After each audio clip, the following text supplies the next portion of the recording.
Shabbat Shalom, I'm Rabbi Jesse Olitzky from Congregation Bethel in South Orange, and this is a Bit of Torah for Parashat Bo as part of the Jewish Federation of Greater Metro West New Jersey's Bit of Torah program. This week's Parashat Bo focuses on the last 3 of the 10 plagues, locust, darkness, and death of the firstborn. We're taught that the first 9 of the 10 plagues don't affect the Israelites at all. The Torah even stipulates for choshech, for darkness, that it was so dark, there was a darkness in the air that nobody could move for 3 days. It was so dark that everybody had to stand still. But for the Israelites, for Bnei Israel, they had light throughout their homes. It's only the 10th plague, Makat Bechorot, the death of the firstborn, that actually required the Israelites to take action. God commands them to make a sacrifice, to take the blood of that sacrifice and spread blood on the lintel, on the 2 doorposts of their homes, so that the mashchit, the destroyer, the angel of death, would not enter those homes, would not smite their homes.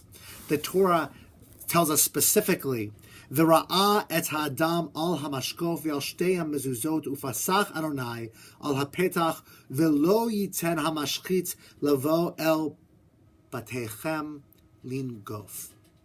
We read in Exodus chapter 12, verse 23, for God will see the blood on the lintel and on the 2 doorposts, and the Lord will pass over the door and not let the destroyer, the mashchit, the angel of death, enter and smite your home. From this verse, we get to the English name of the holiday of Passover. We get the translation of Pesach as Passover. For God passes over your home, and the angel of death will not enter. The problem is, we've been stuck with this name Passover for all these years, but it really is an incorrect translation. Dr. Hanan Brichto of blessed memory, professor of biblical literature at Hebrew Union College, taught that Pasach or Pesach doesn't mean Passover at all. Think about it for a second. If God passes over your home, how does that protect your home from the angel of death entering your gates, entering your doorway? Instead, he suggested that what God is doing is not Passover, but God is literally standing in the doorway, preventing any harm from entering your home. And so, if that's what God does, and that's what we retell each and every Passover, that God stands in the doorway, preventing any harm from coming our way.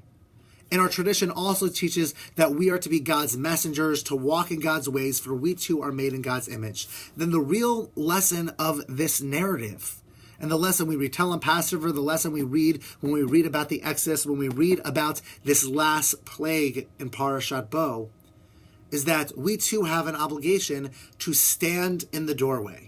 We too have an obligation to see those around us who are most vulnerable, who are most in need of protection, and to stand in the doorway and protect them to make sure that no harm comes their way. Just as it says by the prophet Yechezkel, the prophet Ezekiel, said that God was seeking somebody to stand in the breach and nobody was there to protect the land when it was most vulnerable. That is our job.